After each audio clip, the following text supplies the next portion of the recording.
Agora a terceira e última pergunta, por que usar? Em primeiro lugar,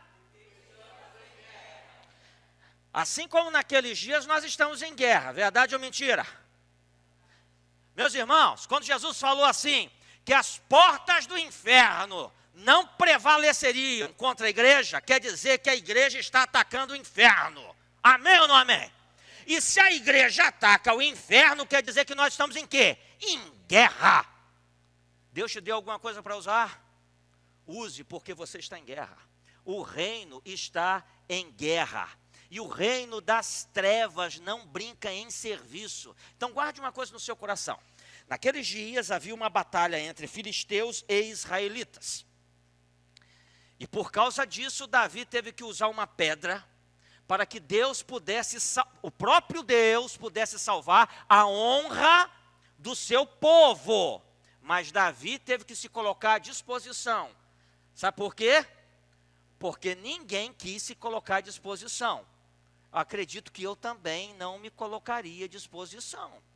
Talvez você não se colocaria à disposição, mas Davi se colocou à disposição, porque ele entendeu que aquela guerra era uma guerra espiritual. Nós estamos em guerra. Se Deus te chamou para servir, se Deus te chamou para trabalhar, entenda uma coisa, é porque você faz parte do exército de Cristo Jesus. Em segundo lugar, por que usar?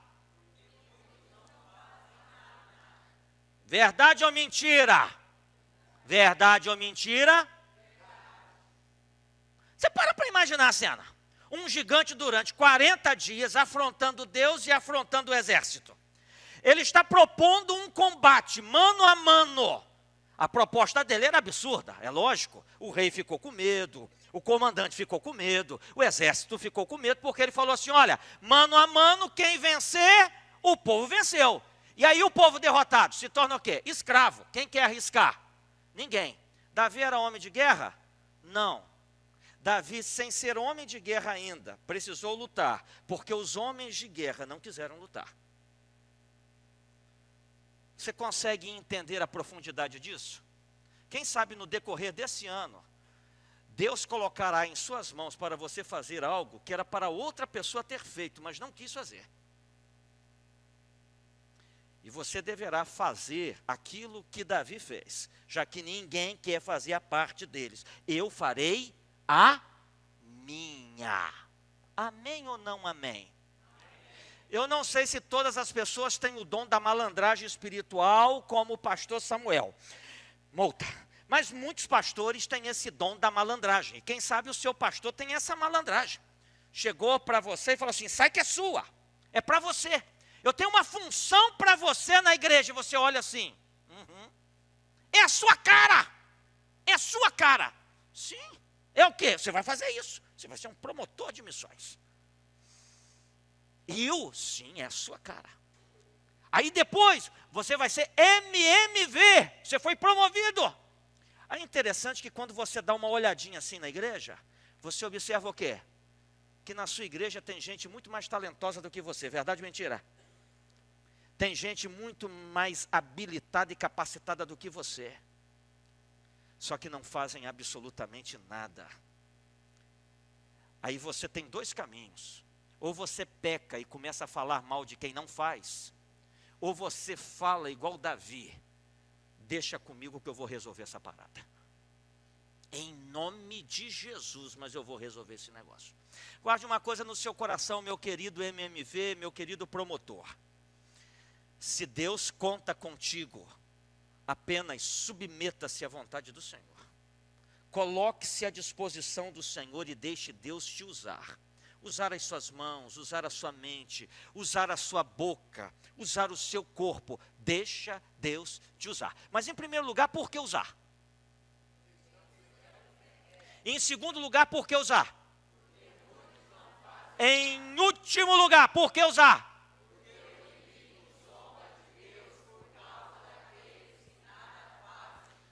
Zomba ou não zomba?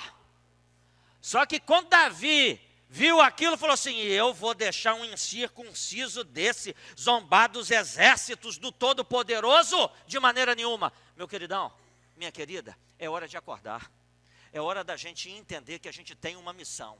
E é hora da gente entender que muitas vezes, quando nós não cumprimos aquilo que Deus tem para nós, o inimigo zomba de nós e zomba do nosso Deus.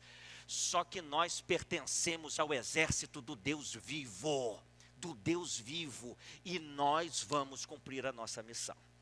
Eu gostaria de encerrar com uma história de um rapaz que chegou num domingo de manhã, após EBD, pastor à porta, ele chegou, abraçou o pastor e falou assim: a resposta é sim. Qual é a pergunta? Aí o pastor ficou com cara de tacho, deu aquela risadinha sem graça do pastor Milton, e falou assim: Deus te abençoe, uma boa semana. O indivíduo foi para casa. Próximo domingo, culto termina, pastor à porta, esse camarada chega, dá um abraço. A resposta é sim, eu só quero saber a resposta. Eu só quero saber a pergunta. Aí o pastor falou assim: almoça comigo essa semana? Ah, almoço, marcaram o dia. Quando chegaram no restaurante, o cara sentou, tal, depois de cumprimentar o pastor, e falou assim: a resposta é sim. Qual é a pergunta? Aí o pastor, curioso: o que você quer com isso? Ele falou assim: pastor, eu era do mundo, eu servia a Satanás. A minha família estava perdida, minha vida estava perdida. Cristo Jesus me alcançou. Por causa daquilo que Ele fez por mim, a minha resposta sempre será sim. Eu só quero saber o que o Senhor precisa. Qual é a pergunta? O Senhor precisa que eu seja porteiro? Serei. Trabalhar no berçário? Vou trabalhar. Introdutor? Serei. Professor? Serei. A minha resposta é sim. Eu só quero saber a sua pergunta. Que nesta noite nós possamos falar com Deus. A minha resposta é sim. Eis-me aqui. Pode fazer a pergunta, porque a minha resposta é sim.